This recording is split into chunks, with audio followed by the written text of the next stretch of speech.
24th, 2023. Our first call on the agenda is our Pledge of Allegiance by Ms. Campbell Grace.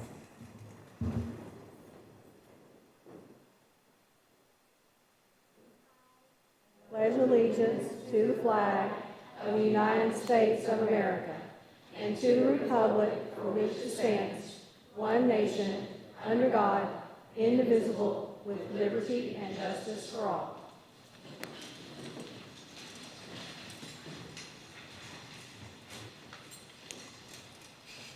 Have a moment of silence for those that are suffering in this exhaustive heat.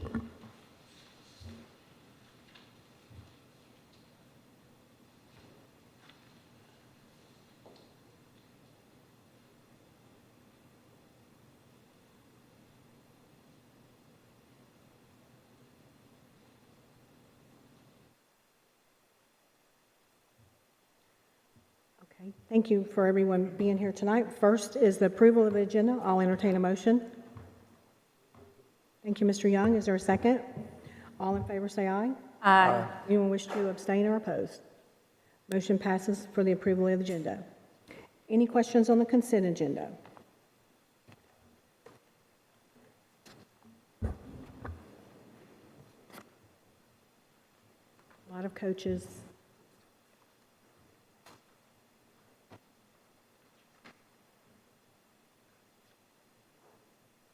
A lot of non-faculty coaches.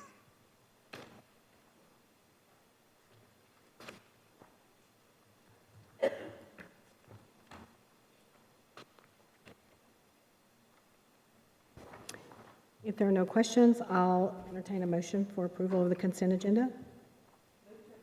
Thank you, Ms. Second. Bratton. Thank you, Ms. Bratton. All in favor say aye. Aye. Anyone wish to abstain or oppose? Motion passes for the consent agenda. So, next page. G, bus contract list. I think we actually had that one as part of the consent agenda as well. Oh, sorry. So, Number 6, Director of Schools. Sorry. number 6, Director of Schools Evaluation Tool for 23-24 school year, tab 2.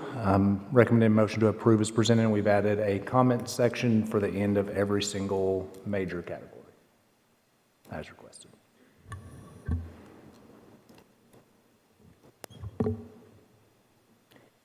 Any questions?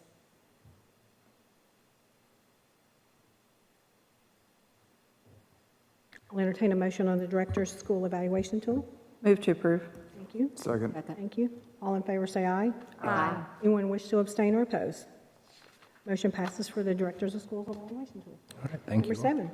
Number 7, the American Heart Association. So we have Gene Saunders with the American Heart Association here to present during our board meeting on how well our Rutherford County school students performed during the Kids Heart Challenge and recognize our top performing schools. And I mentioned it the other night, but I personally apologize.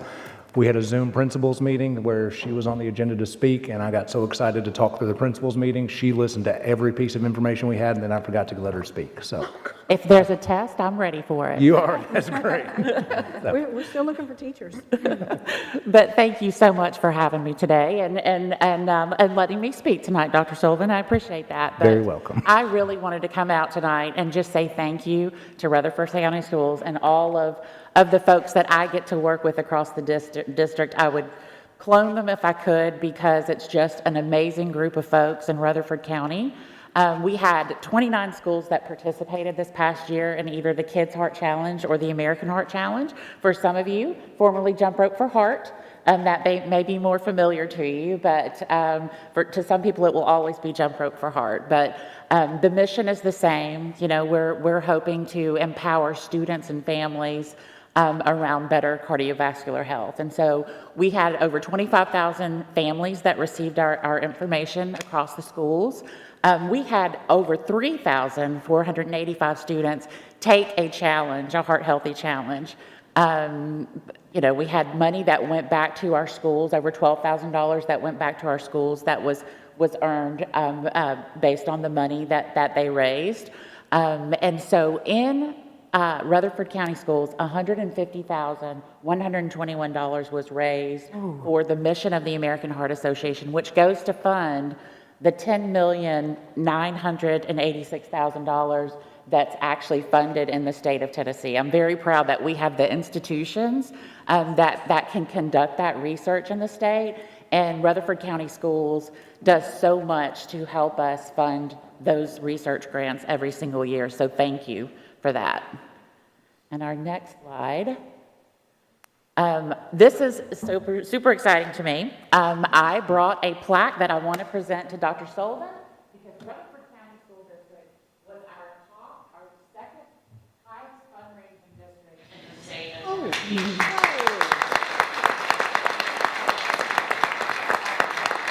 That's really amazing. It's the little district that could, right? Because we know we're not the second largest school district in the state of Tennessee. And so it's amazing. I'm excited every single year to get to work with PE teachers and principals across the district to implement these programs in the school. And so our next slide. These are our top 3 schools. This is McFadden School of Excellence in the picture here. That's us celebrating and kicking off our event there at McFadden. So McFadden School of Excellence, Rockville Elementary, and Homer Petard Campus School were our top 3 fundraising schools in the district. So our next slide, these are all of the schools that participated. So I just want to include this because I wanted you to see in black and white all of the schools that participate. It would really be easier to put a slide up there with all of the schools that don't participate in Rutherford County because nearly everyone does, especially our elementary schools, which is really amazing, really amazing. And so our vision, we've really moved over the 40 plus years that we've been doing Jump Rope for Heart, formerly now Kids Heart Challenge in the schools. I really love the direction that we've moved in. We're hoping to empower our families to learn hands-only CPR. And if you think about back to when we were all in school, we had the campaign, the Stop, Drop, and Roll. And everybody knew exactly what to do. If you ever caught on fire, you knew that you were going to stop, drop, and roll, and that was what you would do. And so we're hoping that we can get that same feeling around hands-only CPR, because it's not rocket science, but if you don't know what to do, if you've never been exposed to it, you're less likely to act. And so it's our hope that we're creating a community across Rutherford County where not only our students are ready to act in the event of a cardiovascular accident, but that the families are all trained as well. And so that's our goal this year. Next slide. Because 90% of our cardiac arrests happen outside of the hospital, the national bystander CPR rate is less than 40%. We want to change that. We know the correlation between folks that are trained in the community and those survival rates are just hand in hand. 75% of out-of-hospital cardiac arrests occur in the home, and we know that those minutes count. And so if you recognize, first of all, if you recognize that someone's having a cardiac event, you've done what the most important thing, right? Secondly, if you call 911, you've gone a long way to saving someone's life. And then if you act with hands-only CPR, you have likely saved that life. And so until help arrives. And so, you know, this is what we want to see across the board. Wherever you are, there's someone that knows how to act. And so I wanted to bring up now Scarlett Murphy, if you wouldn't mind to come up. I asked Scarlett to join us because her story is one of hope, and it encompasses in the community everything. If there are people who know to act and they know what to do in the community, she's going to tell us what that can look like. So, Scarlett Murphy? All right. First off, I went to McFadden and I was on the Jump Rope for Heart team, so many moons ago. So I've been told I have 3 minutes, and I know many of you, and a lot of you may already know this story, but my name is Scarlett Murphy. I'm formerly a Lanning, if that means anything. We own Rick's Barbecue over here, so you've probably eaten there, if anything. But I've got 2 sisters born and raised here, and my dad runs the barbecue restaurant. My sister now runs the restaurant, but my dad, so I've told this story, it was 4 years ago, I've told this story 100 times. I've never told it in front of a group of people like this, but like one-on-one, I can't not cry. So I'm going to do my best not to cry, but I can't make any guarantees. I hope this was for me, yeah? So, so 4 years ago in December 12th, 4 years ago, my dad was running a catering actually and stopped off at Kroger, which is like his thing. Kroger and Home Depot, he likes to walk around the aisles, who knows. And he was checking out at the self-checkout, and my dad had no previous heart issues. And he was standing there checking out, and all of a sudden he went to cardiac arrest. A lot of people in the community are like, oh, I've heard your dad's situation, he had a heart attack, and that's not at all what happened. I know heart attacks can cause cardiac arrest, but they later found out that he did not have a heart attack. His heart just stopped for absolutely no reason. And there were so many pieces to this puzzle, and this is where I'll probably start crying.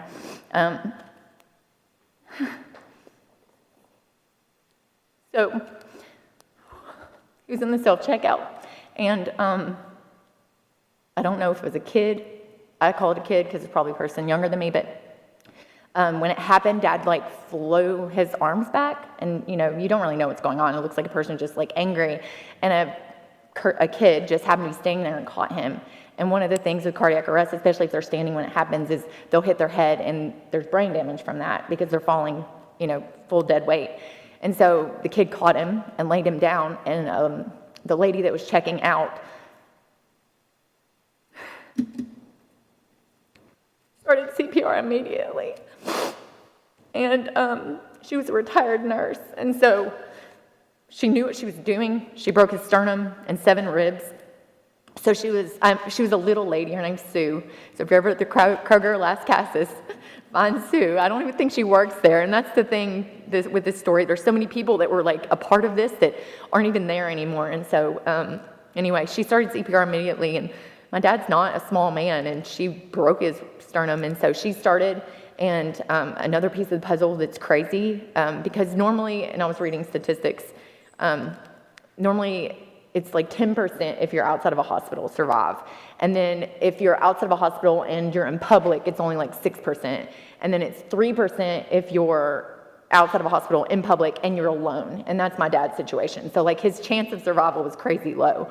And so she started CPR, and somebody called 911 immediately, and there just happened to be an EMT at the stop light outside of the Kroger. So they pulled in. She worked on him like, sorry.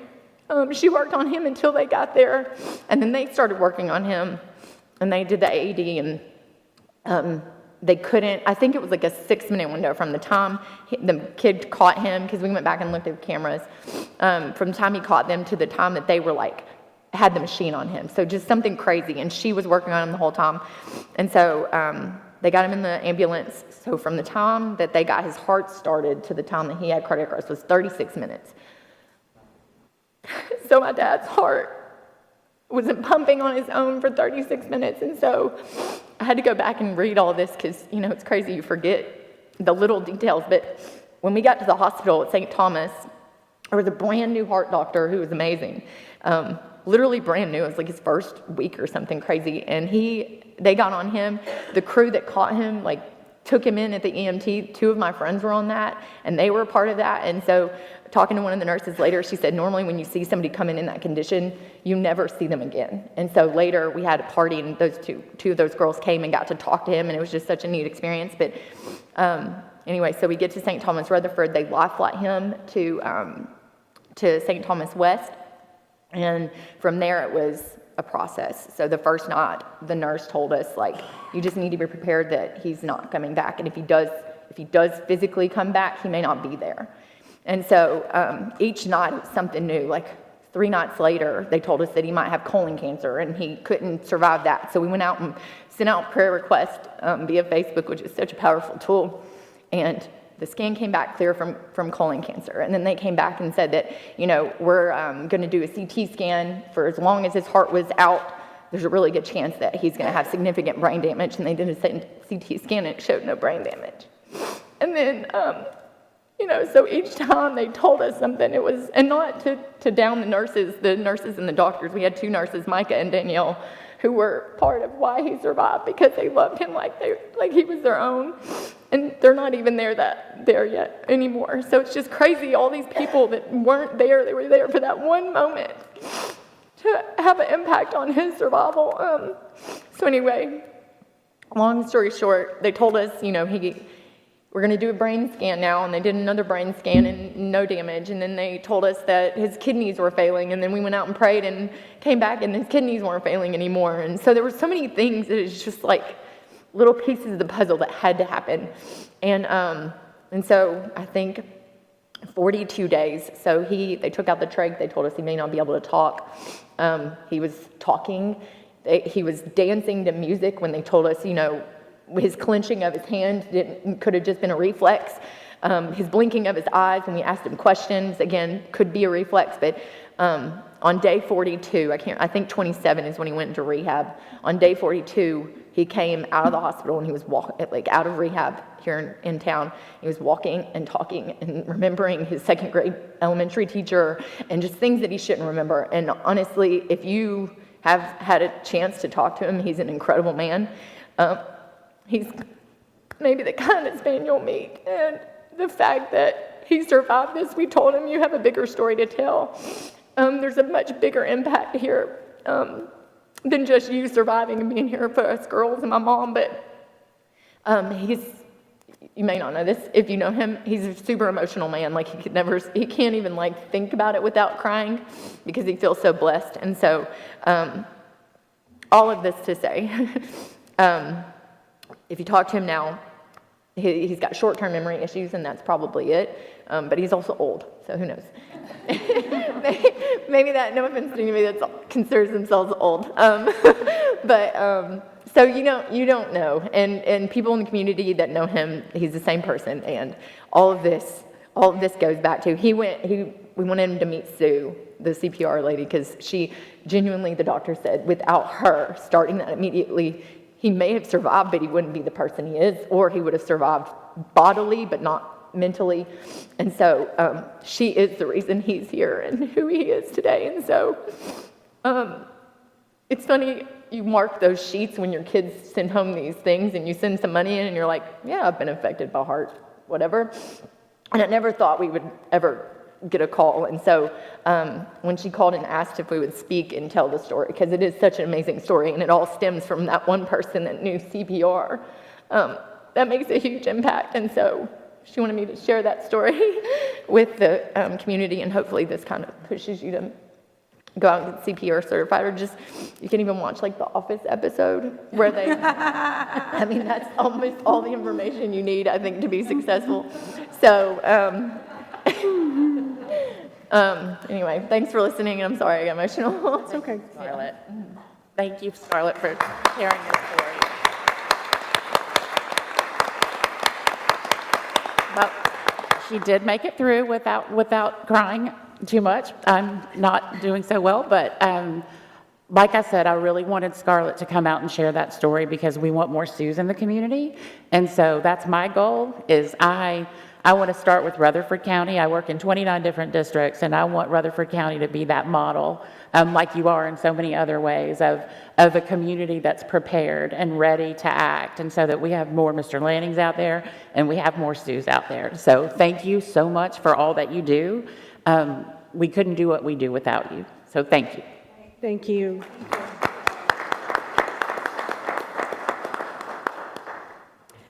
Okay, next board members, we have a visitor, Miss Jamie Agnati is coming to speak to us. You have a handout from her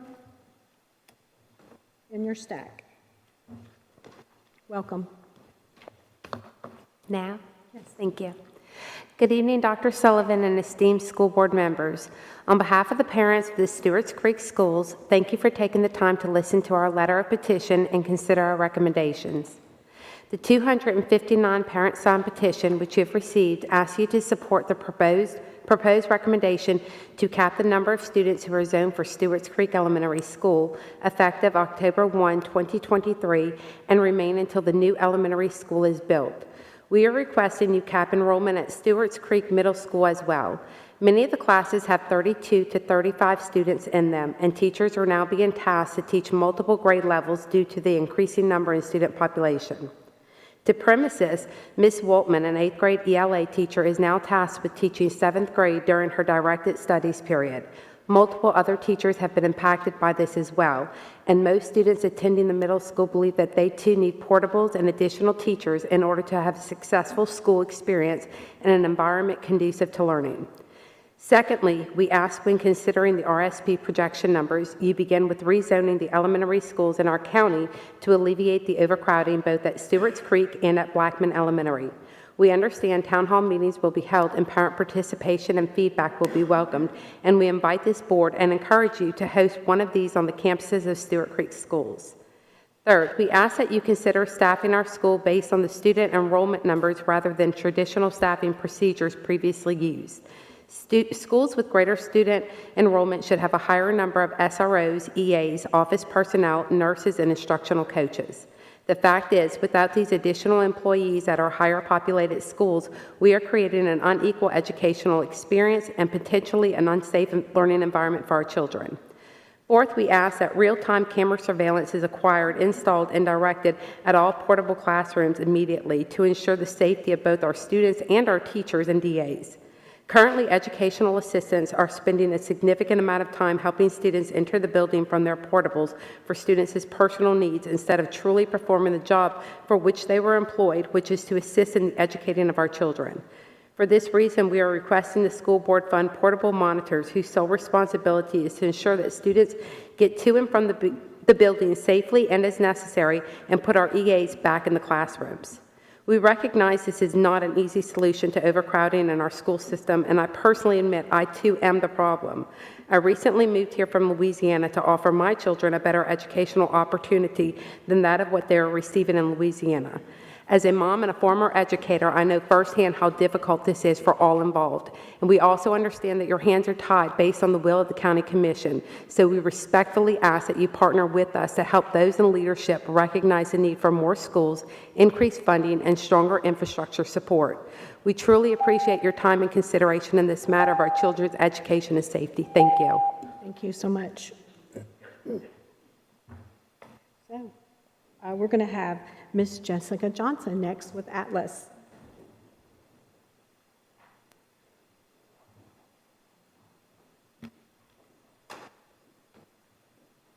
Hello, good evening. I'm Jessica Johnson. Can you guys hear me okay? The microphone's always a challenge. Okay, I just wanted to take a few moments and just talk to you about the Atlas program and see if you guys had any questions for me. So, as of today, we have 625 students that are enrolled in our Atlas program. Our Atlas program is our homeless education program for our county, which is mandated by the McKinney-Vento Act.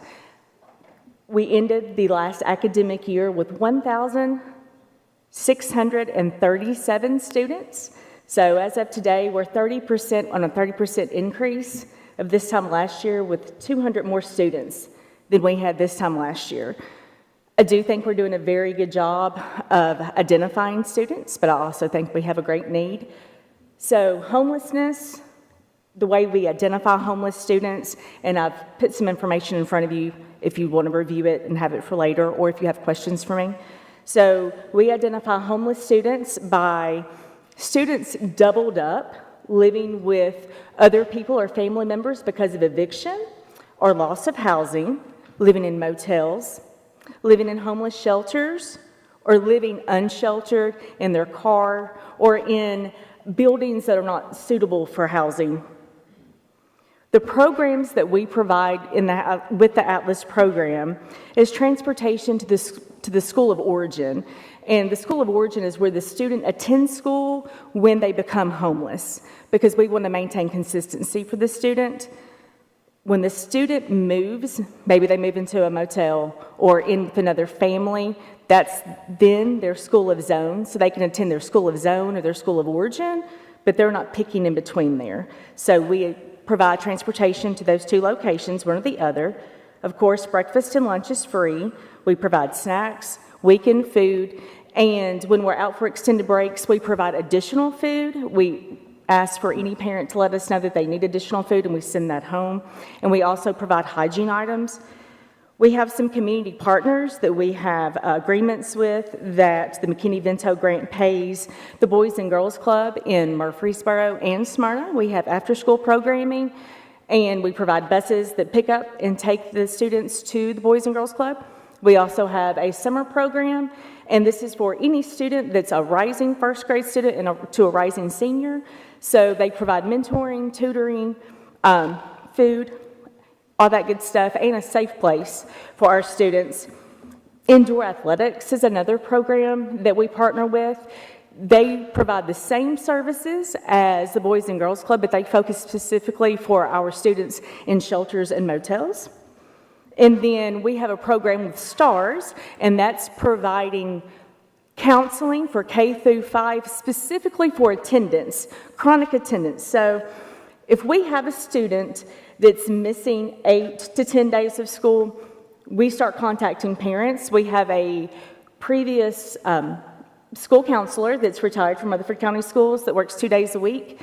So she's working with teachers, school counselors, parents. What can we do to help get your baby back in school? What do you need? Do you need clothing? Do you need hygiene supplies? Do you need help with transportation? We also do small groups, talking to those young children. Why is it so important to get to school every day? Why we want you here. So just trying to start good practice early as possible. And we also have a counselor through STARS for K through 5, and she goes to 3 schools, and we focus on prevention. So any student that may be having some behaviors in the classroom, we're concerned that they're bullying or they're suffering some bullying, anything like that, that we can just have a little pull-out session, meet with them 2 or 3 times, just let them know that somebody cares. That's what we're providing through STARS. And we also have 2 Title I advocates because our middle school and high school students need some attention too. So we have 2 Title I advocates that meet with our middle and high school students. They are looking at academics. Are we on track for graduation? Are we going to all of our classes? What do we need to make sure we're meeting all of our goals? And what can our program provide for them that they don't have to make them successful? And our biggest thing and our newest thing is the Boys and Girls Club in Smyrna has given us a room for free, which is awesome.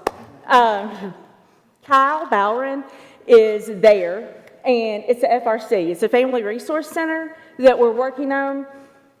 And it provides all these things for our north end of our county that's in need without having to come all the way to Murfreesboro. And we're making that bigger. It's going to offer more things for our parents and our students. We're working on that little by little. And the ALICE program is all 100% funded by the McKinney-Vento grant. So yeah, thank you. Any questions for me? I think it's awesome that you're starting the Family Resource Center, but I would love for us to have a Family Resource Center for the whole entire county. I visited the Family Resource Center in Wilson with Claire Maxwell, the one in Wilson County, and it's very, very impressive. They have 2 rooms. One is designated for donations like clothing items, back to school stuff, clothes supplies, and the other one is a temperature control room for the perishable items. And this is something that can be done through TISA funding. Has a base formula that is, if we wanted to start look into as a board and with Dr. Sullivan's guidance, because I've talked to him about this as well, TISA funding is able to provide that as well if we decide as a board to do something. I think it'll be something great that we can do as a board to tack on this with the ATLAS program. And I really am wanting to champion us and really push us and propel us to do this. Championing that with y'all, whatever. Yes. Whatever. Since the Boys and Girls Club, sorry to interrupt you, Ms. No, you're fine. Gonzalez, but since the Boys and Girls Club was so good. Yes, ma'am.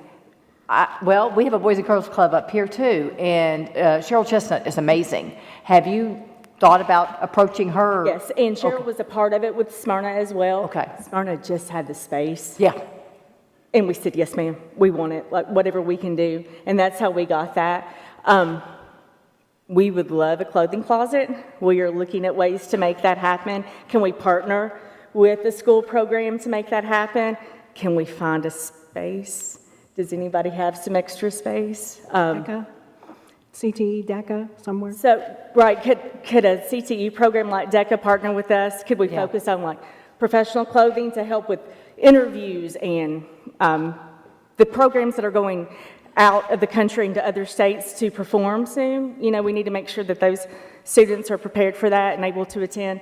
But yes, I would love to be a part of that. Anyway, Atlas could be a part of that. We would love that.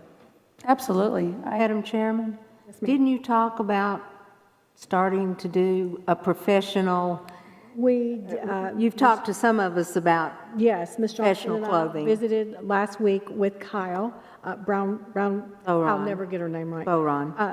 We visited the entire campus of Motlow, and I think we can give tours now, but they do have a great closet that's a professional Okay. closet.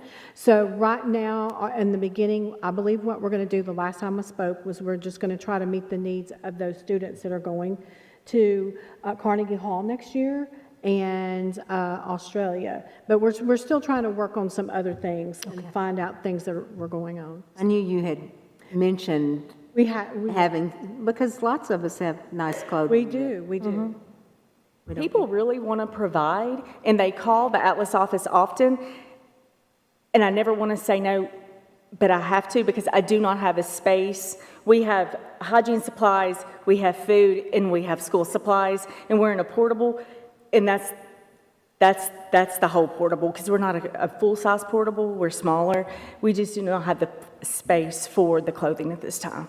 And the Wilson County does partner with the Atlas program as well to make it, it's a really nice room. I mean, it's a really nice program that they have up there for the county. So I hope we can replicate something here Yeah. as well. And one of the reasons that we talk to Motlow is they have like a shopping room, but they also have some more storage on their campus. And there's times of the year that they give some of those clothes away because they have too many. And everybody knows we're short in room. So that was one of the reasons to kind of partner with Motlow. So, but we're working all of that out. But if anybody has any ideas or questions for me, please contact me anytime. And she's wonderful. Thank you so much. This is awesome. Thank you so much. Number 9. All right, number 9 is the Stewart's Creek Elementary zoning and enrollment capping. Due to overcrowding at Stewart's Creek Elementary School and the availability of classroom space at Stewartsburg Elementary School, we're proposing an enrollment cap at Stewart's Creek Elementary for new students effective at the end of the day on September 29th, 2023. New students moving into the Stewart's Creek Elementary School zone after 9/29/23 will instead be enrolled at Stewartsboro Elementary for the remainder of the 23-24 school year. The enrollment cap also applies to new school system employees after 9/29/23. This enrollment cap will remain in effect until classroom space is available at Stewart's Creek Elementary School or until the new elementary school opens in August 2025. For the 24-25 school year, kindergarten students will be enrolled per normal procedures at Stewart's Creek Elementary School. New families enrolling in Stewart's Creek Elementary with a kindergarten student and a student in a different elementary grade will be enrolled at Stewartsboro Elementary and/or any other area school that the board approves to include in the enrollment cap option for Stewart's Creek Elementary. Recommended motion to approve enrollment capping at Stewart's Creek Elementary is presented. Questions? Mr. Young, thank you so much for bringing this up last year. And it seems like this is something that the parents of Stewart's Creek is wanting to do. But I'm hoping that next year for the start that we can look into implementing something like this for the other schools that are crowded as well, like Blackman Middle and Blackman Elementary School as well. Other staff? So a couple of things. One, why did we include teachers and staff? So teachers and staff that already have students at this school will not be impacted, but we have schools in other areas very similar that they can still enroll in so that they're close, and looking at what's equitable and fair for everyone. There is a perk to having all 3 campuses together, but I don't think that perk is any different than our families that are living and moving into that area as well. So that's why our recommendation was to keep everybody the same. And looking at Stewart's Creek Middle, I would not recommend capping that at this point. I do realize it is overcrowded, but it is not actually even to our capacity yet. It is very close. I wanted to give you guys just a couple numbers, and I definitely respect and understand exactly. I ran that middle school in the exact same building design. Stewart's Creek Middle School is at 1,011 students right now, as of yesterday. I've always looked at these type of things historically. On 9/7/21, so September 7th, 2021, they're at 1,014. 3/1/22, they were at 1,033. They dropped a little bit of October 12th, 2022 to 996. And then on 4/12 of 23, they were actually at 1,011, so exactly where they are right now. So then I went and wanted to look at staffing. So in kindergarten through 6th grade, 4th through 6th grade, we look at our class averages, and the class averages have to be under 25, and you can have no more than 30 students. Stewart's Creek Middle School, as of today, they have 324 6th graders with 14 teachers, so their average is at 23. So they are well below the 25 average. 7th and 8th grade are larger. 7th grade has 347 students, but in 7th and 8th grade, the state's allowance is 30 student average with a 35 student maximum. And so it has unfortunately been the tradition and allocation, we follow the staffing limits by the State Department, and so we do have at Stewart's Creek Elementary 347 7th graders, 12 teachers for an average of 28.92. 8th grade has 340 with 12 teachers for 28.33, and you take those together. If there are classes, and I'm sure there are with the schedule of having up to 35 kids, that really comes down to an individual school-based scheduling decision of how they're running their schedule. But they are allowed to have up to 35 students in the class, and that is not uncommon across other middle schools in our district. It's actually very common. Did you ever get the report to see how many kids came last year after registration, new students at Stewart's Creek? Yeah, it was 120. 120? Any comments or questions? I'll entertain a motion. Move to approve. Second. All in favor, say aye. Aye. Anyone wish to abstain or oppose? Motion passes to approve the enrollment capping at Stewart's Creek. Number 10. Thank you, Board. Next, we have Curriculum and Instruction, tab 3. So a lot of these are Curriculum and Instruction Working Mission. Curriculum and Instruction Department would like to partner with Working Mission, a nonprofit organization, during the 23-24 school year. Working Mission will provide adult ESL classes to the Rutherford County community. RCS would be responsible for contributing $5,000 of Title III funds to assist with the purchase of curriculum used with our families. Recommended motion to approve the partnership between Working Mission and RCS with the allocation of $5,000 of Title III funds to assist with curriculum purchase for ESLs. Any questions?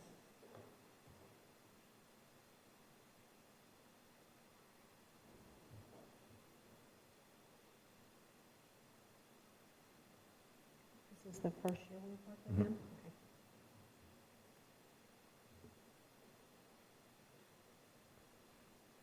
I'll entertain a motion. Move to approve. Second. Thank you. All in favor, say aye. Aye. Anyone wish to abstain or oppose? Motion passes to approve the partnership with Working Mission and RCS.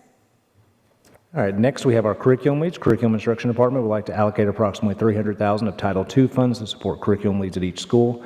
The purpose of the curriculum leads will be to develop the instructional capacity of teachers within our district to support the PLC process. The allocations are each participant receives a $400 stipend for attendance and participation in quarterly professional development sessions led by the Curriculum and Instruction Department. For total, schools allocated a number of participants is based on school structure, elementary, middle, and high school, et cetera, to support the tested subject areas. Recommended motion to approve the use of $300,000 Title II funds to support curriculum leads as presented. Any comments or questions?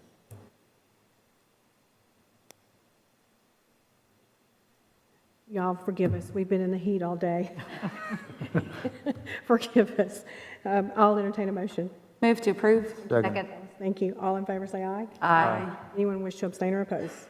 Motion passes to approve the use of $300,000 Title II funds to support curriculum leads as presented.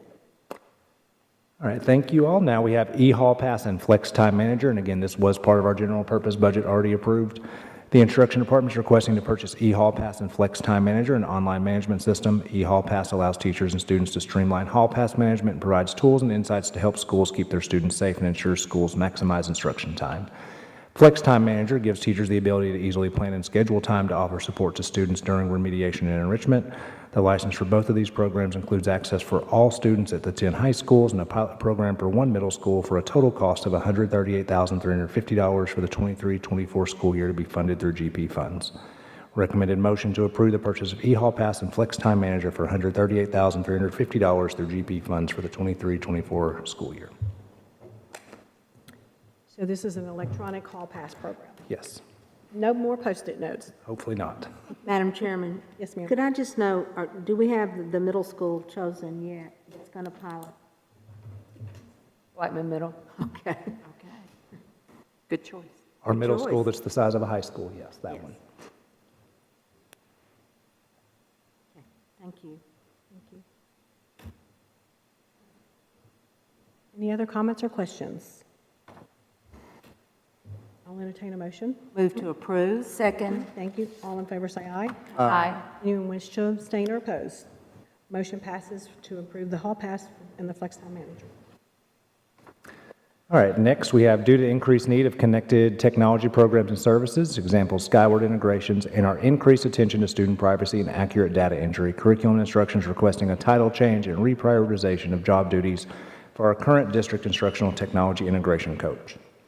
If approved, this position will now be the district integration specialist and will be primarily responsible for the district-wide integration needs across multiple departments. Recommended motion to approve the title change of district instructional technology integration coach to district integration specialist.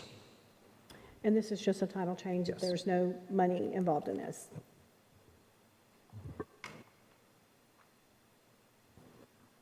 I'll entertain a motion. Move to approve. Thank you, Mr. Tidwell. Is there a second? Second. Thank you. All in favor, say aye. Aye. Anyone wish to abstain or oppose? Recommended motion is approved for the district instructional technology coach to be changed. All right, next we have Title II Institute for Multisensory Education will provide a 5-day workshop, comprehensive Orton Gillingham training and Morphology Plus training. Both courses are 30 hours of a hands-on, interactive, and personalized class that provides a complete understanding of IMSC's enhanced Orton Gillingham method, the essential 5 components to literacy, and the tools necessary to apply it in the classroom. Educators will have a basic knowledge of how to assess and teach students in all 3 tiers of RTI, as well as students with characteristics of dyslexia. Contract details, the total approximate cost. It will vary based on the actual number of participants. October 10th and 12th and November 29th through 30th, 2023, the comprehensive training, and October 16th through 18th and December 6th through 7th for Morphology Plus training. Title II will pay $78,000 for approximately 60 academic interventionists. Recommended motion to approve Title II funds to pay for 5 days of training for teachers. Participation in this training will enable teachers to better assess, evaluate, and teach children how to read, write, and spell proficiently.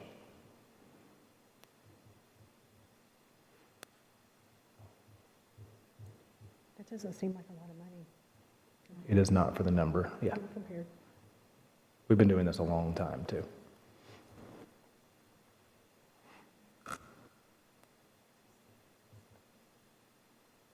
I'll entertain a motion. If there are Move no to questions. approve. Second. Thank you. Thank you. All in favor, say aye. Aye. Anyone wish to abstain or oppose? Motion passes for Title II funds for 5 days of training for teachers. All right, now we have number 11, the board's annual agenda, tab 4. We're going to hand out.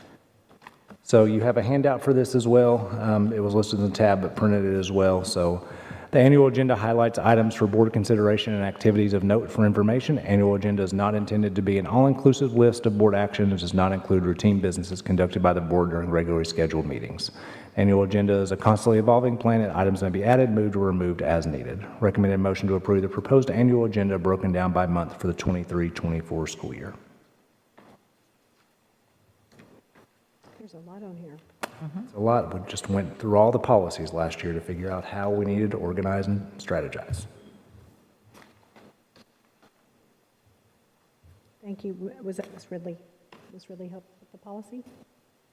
Ms. Rutter? Who's? Sure. Ms. Ridley? Oh. Yes. I was just going to say thank you to whoever assisted, maybe assist.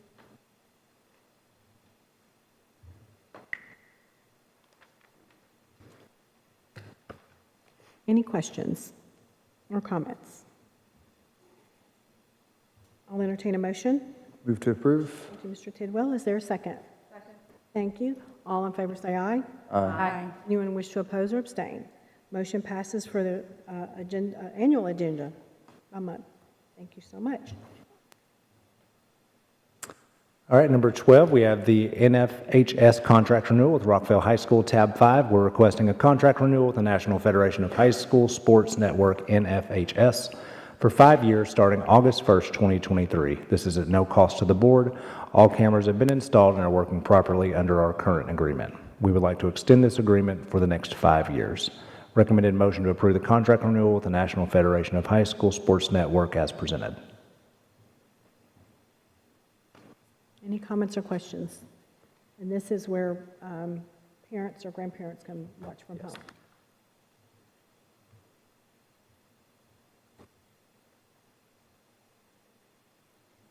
Move to approve. Thank you. Is there a second? Second. Thank you. All in favor say aye. Aye. Anyone wish to oppose or abstain? Motion passes to renew the contract with National Federation of High School Sports is approved. Number 13. Number 13, name change for Campus School Driveway in honor of Liz Worley Bradley, educator at Homer Pittard Campus School from 1965 through 1979, and principal from 1979 through 1985. Friends of Campus School request to rename HPC's driveway to Worley Way. Rita King, president of Friends of Campus School, states name change will begin at the entrance on Lytle Street and extend to the end of the school property by the playground where Burton Street begins. The school's mail is received at 923 East Lytle Street. The name change would not create a problem with the address, and MTSU also has approved. Recommended motion to approve the renaming the driveway of Homer Pittard Campus School to Worley Way.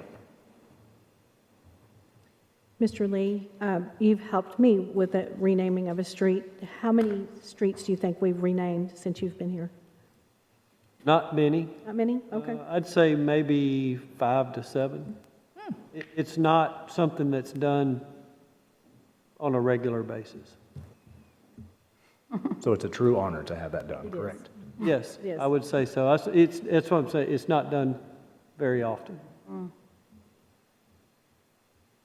We have Dr. King here as well, the campus school's principal as well. Oh, nice. Yep. Any comments or questions?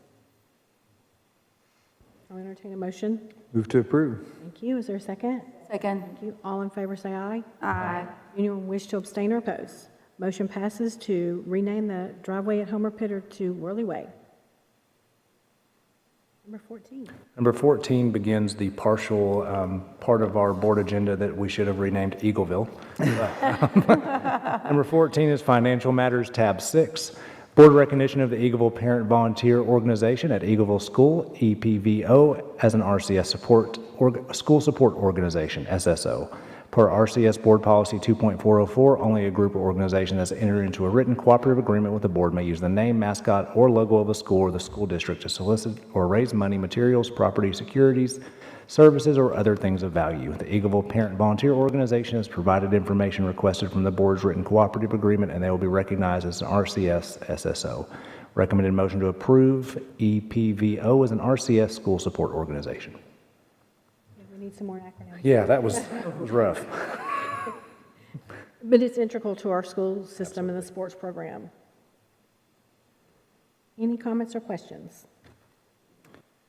I'm just thankful that we have these organizations. They contribute so much. They supplement. Absolutely. I'll entertain a motion. Move to approve. Second. Thank you, Ms. Rosales. All in favor say aye. Aye. Anyone wish to abstain or oppose? Motion passes to approve the EPVO for Eagleville. All right, next we have, we mentioned this during our work session. This is actually the second time the board is considering this motion. Last April or last spring, we looked at purchasing 814 South Church Street for an alternative school. Our board officially voted on that on Tuesday. However, because this original motion was during the last fiscal year, we have to go back and do it again during this fiscal year. And so this amendment is to fund the purchase of the building and property at 814 South Church Street. The property is listed with Matthews Real Estate Investment Services, been negotiated to the acquired in the amount of $1,161,460. This property will be funded by amending General Purpose Fund 141 by decreasing 39,000 unassigned fund balance and increasing transfers out account 99,100,590 transfers to other funds in the amount of $1,161,460. In fiscal year 22-23, a similar amendment was done for the same purchase, but due to the timing of approval for purchase of property, the funds moved back into our unassigned fund balance at fiscal year end. This amendment moves the funds out of fund balance and transfers it to the Building Projects Fund. Recommended motion to approve the General Purpose School Fund budget amendment of $1,161,460 of both unassigned fund balance and transfers out expenditures is presented in detail. It's a different number now, so now we'll go back to 1.2 million instead to cover any other contingencies.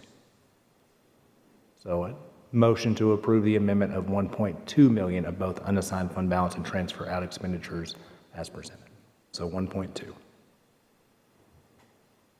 And we're just moving the money back to the funding account. Correct. So we've already allocated this money. Any comments or questions? If I may, Madam Chairman? Yes. We will also have a renovation cost that will come. We have talked about that from the very beginning. So when we go back to renovate and make this a school facility, we'll be hiring an architect to go through and design that. So that has always been part of the plan and part of the process was to renovate this building. So once we get those numbers, this will come back again to fund that portion. Any comments or questions? I'm excited to purchase this building, and I was very excited to see our attorney just say most of the tenants have made plans to move out or have already moved out. So kudos to him, and I'm excited. Yes, thank you for your leadership on that, Mr. Reed. And negotiating the price down, because it originally was a different price, and then we got it lower. So that was great. Thank you. Squeezing those pennies. I'll entertain a motion. Move to approve. Second. Rosales, thank you. All in favor say aye. Aye. Anyone wish to oppose or abstain? Motion passes for the GPS fund budget amendment of $1,200,000. All right, next we have legal tab 7, so recommendation of library review committee.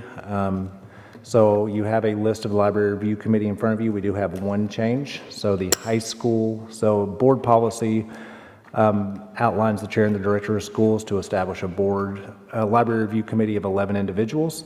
3 of them media specialists, the elementary level, Jackie Zimmerman, the middle level, Stacy Whitlock, the high school level, this is the change, it is Misty Jenkins. We have parents at the elementary level, Jenna Stitzel, the middle level, Amy Moody, high school level, Ed Schultz. Policy then asks for 3 principals, 1 from each grade band, elementary, Dr. Mark Gagne, middle, April Sneed, high school, Dr. Theowana Hatchett, and then asks for 2 teachers, Julie Teeters and April Walters. And so recommended motion to approve or deny the library review committee as presented. And Madam Chairman, if you don't mind. Sure. Also, we've kind of talked about library books quite a bit over the last year, not as much as some other places, but this still allows librarians, as we've operated in the past, if there's a book that is in the collection that is brought forth, librarians always have that authority and autonomy to remove library books as needed from their collection. But this is for a formal complaint that goes through the formal process. Any comments or questions?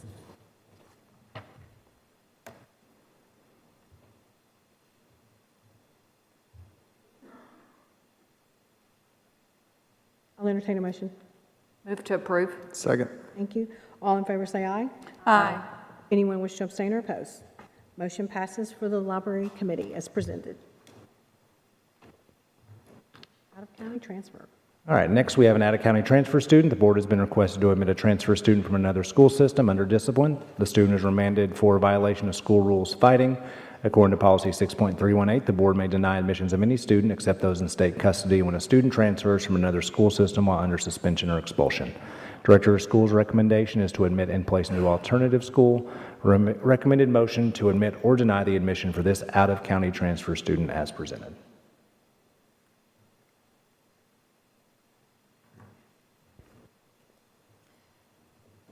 If he is admitted to the alternative school, he will serve the rest of his time, or We'll follow the program like the rest of our students do. Oh, okay. I have a question. I know this just started schools, but how many kids have already been reprimanded to alternative school? being the third week of school. So a lot of students who don't finish the program last year or they have a full year, they're still there. And how many do we have right now currently? As of yesterday, 65 at Smyrna West. And Daniel McKee has 49. And what is the capacity for each one? We've been up to 120, 130 before. We have tried to keep it below 100 last year. And we have not reprimanded new students yet to alternative Yeah, we've had a school? couple. Oh, we have a Yeah. couple? Yep, And the student will be there for as long as the program takes. So usually they can get out within 45 days. 45 days? Okay. I think the max is 55, isn't it? They can go up to a year. And then go for a year. Yeah, they can go for a full year. And we have some that do. Takes a We little have while. students that love it there. Yes, they They do. really do. And we have students I love to be there too.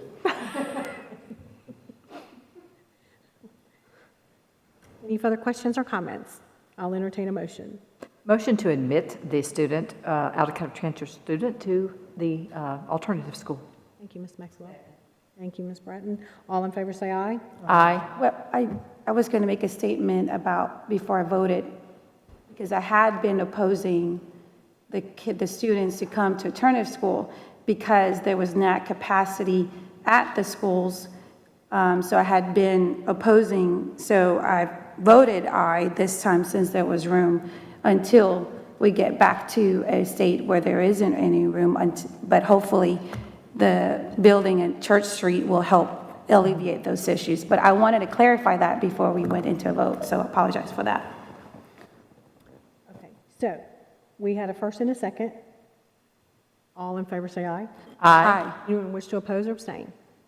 Motion passes. Thank you very much. All right, next we have policy change, so policy 6.313, spectators. So policy is amended, that's been called our clear bag policy, to be in place at the following events on our campuses: high school varsity basketball, high school varsity football, middle school basketball varsity and JV, middle school football varsity and JV, and end-of-season tournaments. Also amending the adult supervision section.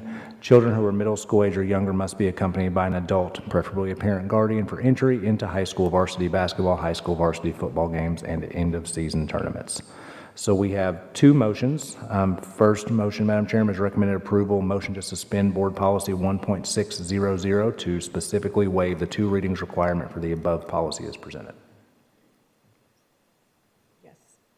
So we want to vote on the first one first, right? So I'll take a motion for the number one.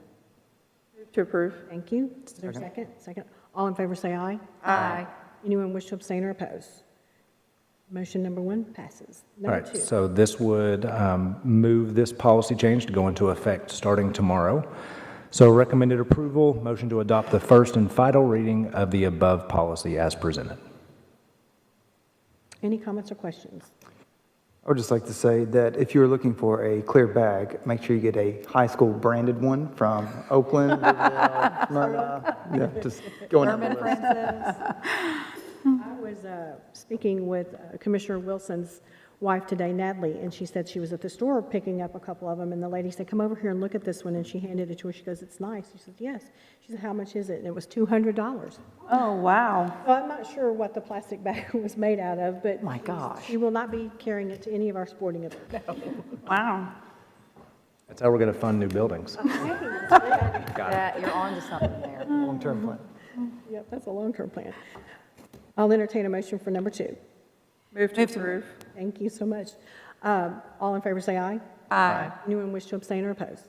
Motion number two passes. Number 16. All right, number 16, engineering and construction, tab 8. So request for Blackman High ROTC shed. Principal Justin Smith's requesting to install an 18 by 20 shelter to be utilized for JROTC. The project cost is $4,996.29 to be funded through the JROTC funds. Engineering and construction has reviewed the request and recommends approval. Recommended motion to approve the installation of 18 by 20 shelter for use by JROTC at no cost to the board. Any comments or questions? I'll entertain a motion. Thank you. Is there a Second. Thank you. All in favor, say aye. Aye. Anyone wish to oppose or abstain? Motion passes for the JROTC shelter. Thank you. Change order. All right, next we have requests for final change order at Rockville Middle. Robert S. Biskin and Company has submitted the final change order request for Rockville Middle additions and renovations project in the credit amount of $29,210.53. This reduces the final contract amount to $7,057,789.47. Engineering Construction has reviewed the request and recommends approval. Recommended motion to approve the deducted final change order for Rockville Middle additions and renovations in the amount of $29,210.53 as presented. Mr. Lee, I know you have a special project for this. Any comments or questions? I'll entertain a motion. Move to approve. Thank you so much. I think there was a first and a second. All in favor say aye. Aye. Anyone wish to abstain or oppose? Motion passes for the recommended change. All right, request for final change order for Rockville Elementary. Robert S. Biskin and Company submitted the final change order request for Rockville Elementary additions and renovations project in the credit amount of $189,215.02. This reduces the final contract amount to $9,321,152.02. Engineering Construction has reviewed the request and recommends approval. Recommended motion to approve the deductive final change order for Rockville Elementary additions and renovations in the amount of $189,215.02 as presented. Any comments or questions?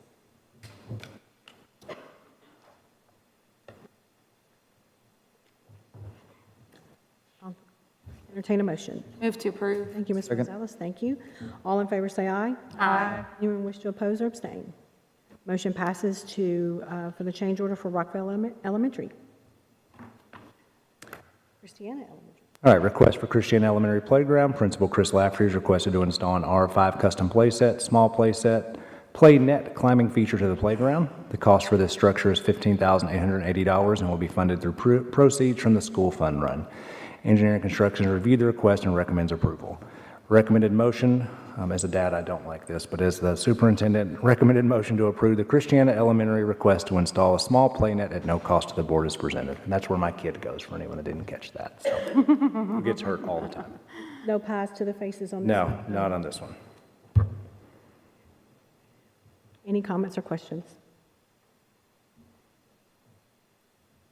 I'll entertain a motion. Move to approve. Thank you. Second. Thank you. All in favor say aye. Aye. Anyone wish to abstain or oppose? Motion passes for the Christiana Elementary to install a play net. Rock Springs. All right, request for Rock Springs Middle shed. Principal Stephen Waynes requested to purchase a 10 by 12 storage building to be utilized by athletic teams.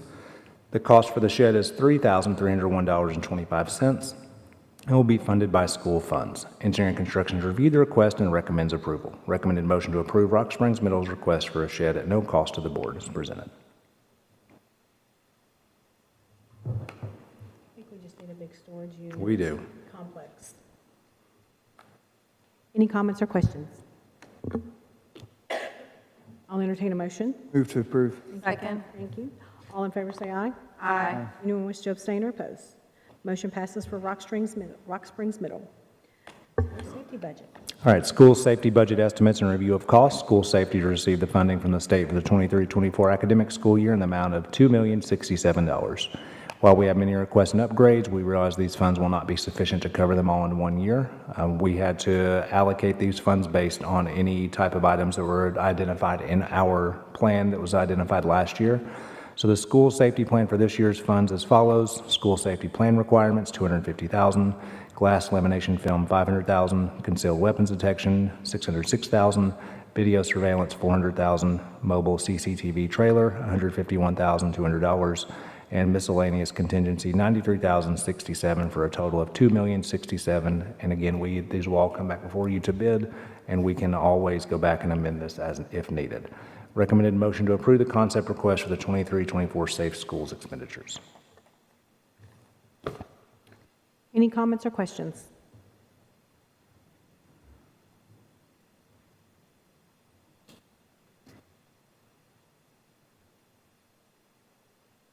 I'll entertain a motion. Move to approve. Second. Thank you. All in favor say aye. Aye. Anyone wish to abstain or oppose? Motion passes for our school safety plan for this year. Thank you so much. All right, Coordinated School Health Central Office Walking Track. Coordinated School Health is requesting to fund 1/8 of a mile walking track for the office staff here at Central Office. The funding for this project will come from Coordinated School Health. Engineering Construction has reviewed the location for the track and approves the location and request. Recommended motion to approve the walking track for Central Office to be funded through Coordinated School Health. Any comments or questions? So now, when we get here early, we can just go walk. Or walking. Walking trail. I'm only 600 steps away from my goal today already. So, any comments or questions? I'll entertain a motion. Move to approve. Thank you. Second. Thank you. All in favor say aye. Aye. Anyone wish to abstain or oppose? Motion passes for the walking track for the central office. All right, now we have the continuation of our Eagleville section of the agenda. Request for decorative fence installation at Eagleville. Principal Tim Pettigo has requested to install a decorative fence section outside the outdoor dining area at a cost of $8,344. Funding for this request are from school funds. Engineering Construction has reviewed the request and recommends approval. Recommended motion to approve the Eagleville request to install a decorative fence at no cost to the board as presented. Any comments or questions? Mr. Pettigo, you want to say anything? Okay, thank you. Well, you've come to see us twice, so we're glad to see you. Now's your chance. I'll entertain a motion. Move to approve. Second. Thank you. All in favor say aye. Aye. Anyone wish to abstain or oppose? Motion passes for the Eagleville decorative fence. New PA system. All right, request for a new PA system for the football stadium at Eagleville. Principal Tim Pettigo has requested to purchase a new PA system. The existing system has become inoperable. The cost for the new PA system is $14,997.73. Will be funded through the football fund. Engineering Construction has reviewed the request and recommends approval. Recommended motion to approve the Eagleville request to purchase a new PA system at no cost to the board as presented. Any comments or questions? I'll entertain a motion. Move to approve. Thank you. Second. All in favor say aye. Aye. Anyone wish to abstain or oppose? Motion passes to approve the Eagleville request for a new PA. Number 17. All right, number 17, so we had our, first proposal, so we talked on Tuesday night, our insurance, the state insurance rates went up just a little bit over 5%, so we are looking through different options and proposals now to figure out the balance between employee-employer cost. As we talked about the other night, even if, and that's not going to be, I believe, our recommendation to pass all of that to the employees, but even if it was the recommendation, 5% of your overall insurance is not the same as your 5% of your overall raise. It's a much larger amount. So know that that's kind of what we're looking at. Dr. Anthony, anything you want to add to that? We're meeting again with him next week, so we hopefully can have a proposal to you all the first meeting in September, so if there's ever any questions, we always have the second meeting in September as well.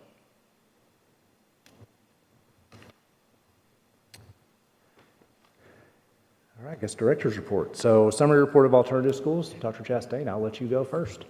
This was requested. So each of you have in front of you a quick summary.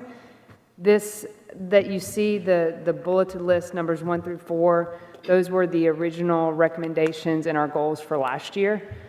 So you can see where we've made quite a bit of progress. So it was nice to put in progress or completed on several of these. So the first thing, we discussed our seat allocations.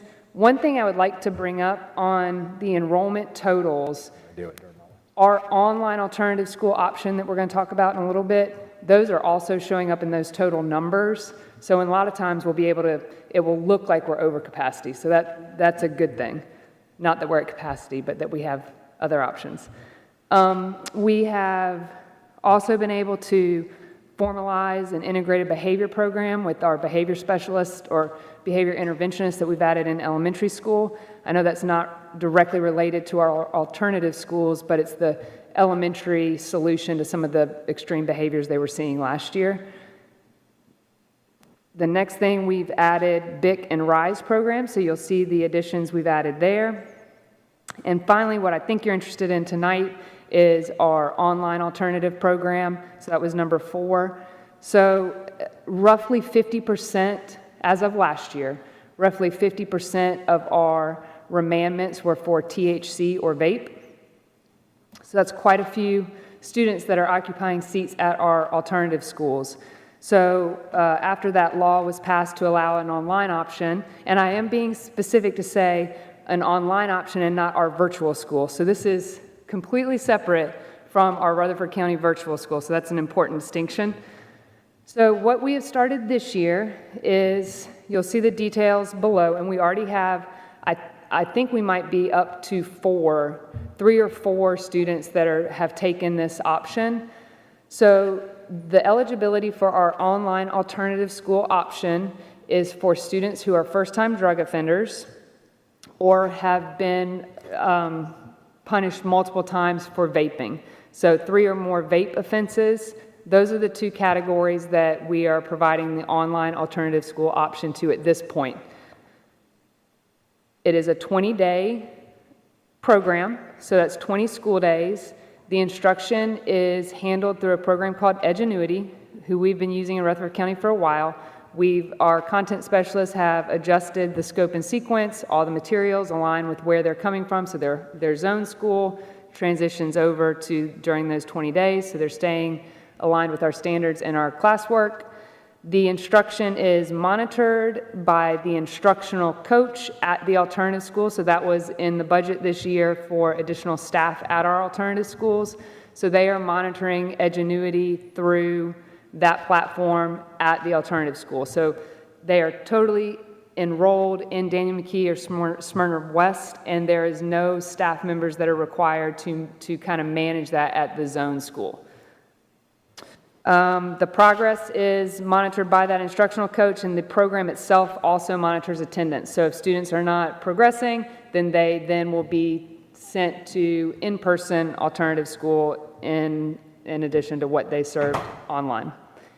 And the last portion is that as part of the program, students and parents must complete an online drug education/prevention program. This is not as good as we hope it will be by next year, but it's something that myself and Sean Martin and Patty are working on to try to find the best fit for our parents and our students. So that's still a work in progress. Currently, we're using something that's already been adopted by our district and is a program that is used throughout the state called EverFi.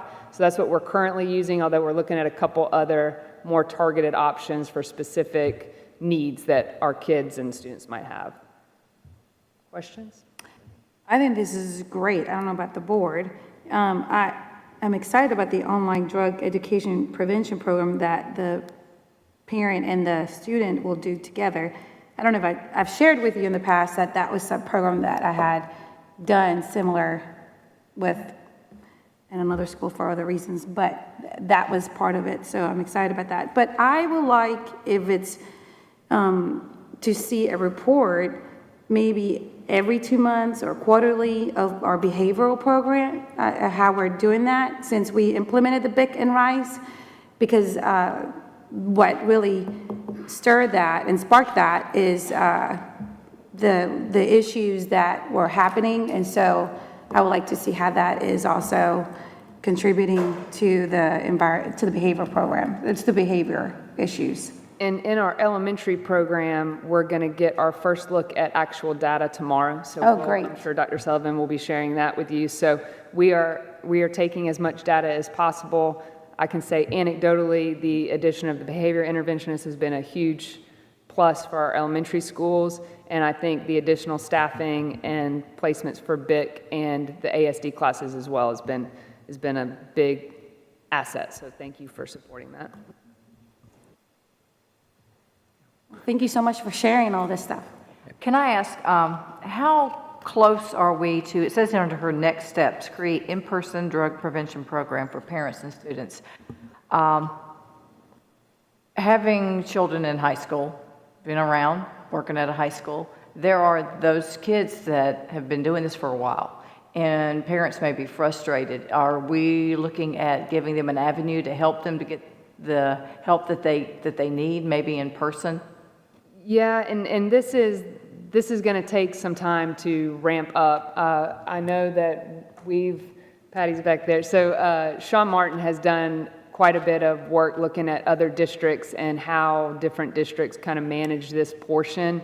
It's tricky in terms of what is mandatory, but also allowing a place where we can get some education and help to parents that might be interested in that. So there are several weekend programs that, and when I say programs, I mean just strictly a place where we're bringing in families and students and offering support and education on some of the things they may be experiencing.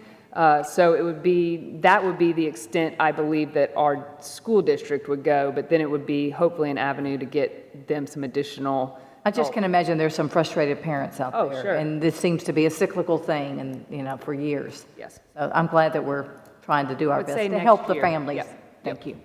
And I'd like to thank the board for allowing that to be a priority because it truly, we did a lot to address salaries, but if you don't address working conditions, then salaries only go so far. So a couple other things during the director's report. We had our 3 addition groundbreakings for Riverdale, Oakland, and Smyrna.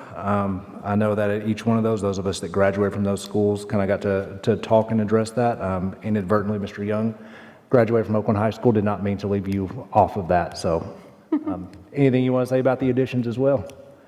I just think it's a great opportunity for our school system to allow these schools to get caught up and have space for these kids to learn. It's been a long time coming, and we finally see it come to fruition. Very good move. It was a great part of the day. It was hot, but it was a Yes, great, it was great very day. hot. I inadvertently scheduled that for the hottest day of the year so far, so great job on planning on my fault. A couple other things I want to hit on. The board will have this as if you guys will look at it, says GMC at the top. So this is our architect group, and this is kind of a tentative design schedule. There's a couple things I wanted to point out on here.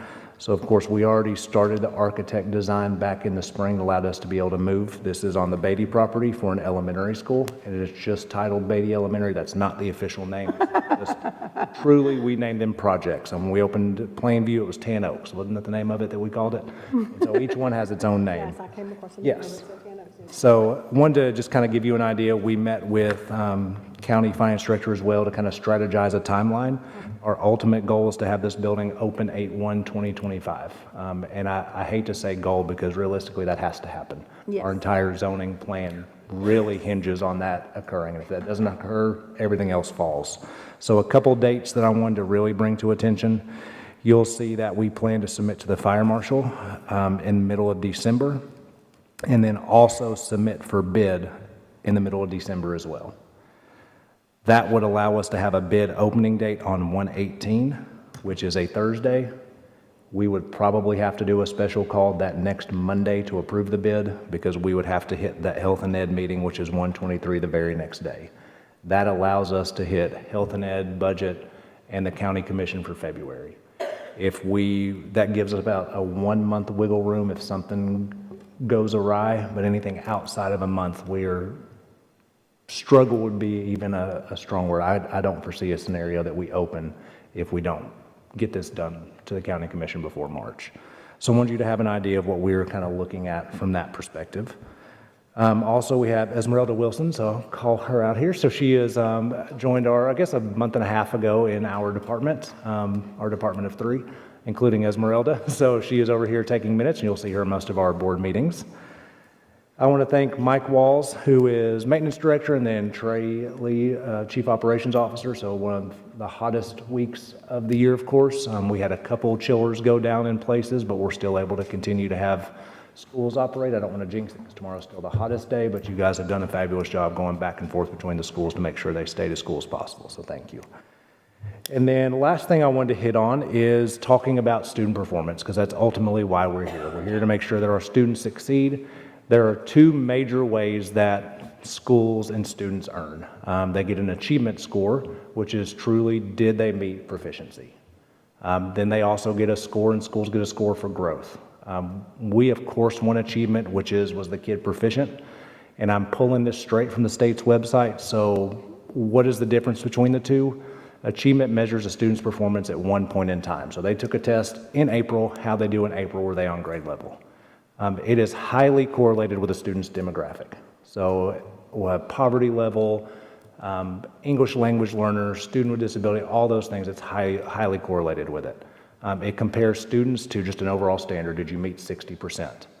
The other one is growth, and that's where you'll see a lot of schools and districts talk about their overall performance level. And we like to focus on growth a lot because that measures a student's growth across time. And so we have probably 5,000 or so students who did not test with us the year before. Whether that is new to us, they were third grader or second graders moving to third grade, or they moved in. And so we really can't control how they moved into us, what performance level they were, but we can absolutely control what type of growth they have with us. And so that's something that we talk about all the time, is that there's no excuse for growth not to occur. Like that is what we have to do. Growth has to occur.